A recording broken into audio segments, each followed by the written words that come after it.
Guys আমি পার্থ। তো তোমরা সোশ্যাল মিডিয়াতে অনেক রকম দেখেছো যে নর্মাল র্যান্ডম মেয়েদেরকে জিজ্ঞেস করা হয়েছে যে তোমার হবু হাজবেন্ডের কত টাকা মাসিক স্যালারিতে তোমরা তাদেরকে বিয়ে করবে। তো তাতে অনেক রকম কোশ্চেন এসছে, অনেক রকম অ্যান্সার এসছে যে একজনের 1 লাখ লাগবে, কেউ 2 লাখ বলছে, কেউ 3 লাখ বলছে, কেউ 5 লাখ বলছে। তো গাইস এই ভিডিও বানাবো আমরা কিন্তু র্যান্ডম মেয়েদের উপরে না, তাদের বাবাদের উপরে। তাদের বাবারা কত টাকা স্যালারিতে তার মেয়েকে হবু জামাই হাতে তুলে দেবে।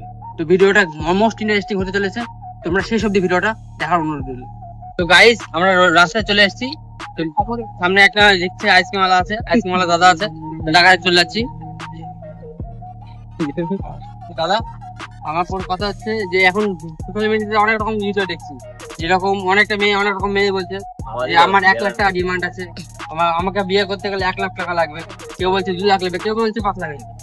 তোমার কাছে একটা প্রশ্ন হলো যে তুমি কি বলতে চাচ্ছো এই ভিডিওতে ব্যাপারে? একটা মেয়ে বলতে গেলে কত টাকা মোটামুটি লাগে মাসে ইনকাম? অনেক মেয়ের অনেক রকম ডিমান্ড। দেখা যাচ্ছে কারোর বাবা 5,000 টাকা মাসে ইনকাম করে, সেই মেয়েটা বলে একটু দেখতে ভালো হলে বলে যে না আমার 1 লাখ টাকা হলে আর মানে বিয়ে করবে।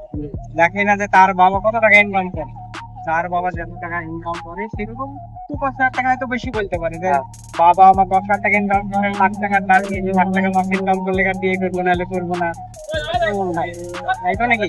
হ্যাঁ, তো এটাই বলতে চাইছি যে নিয়মগুলো আছে যেরকম যার বাবা ইনকাম করে ঠিক আছে দাদা, ভিডিওটা পোস্ট করতে পারি? হ্যাঁ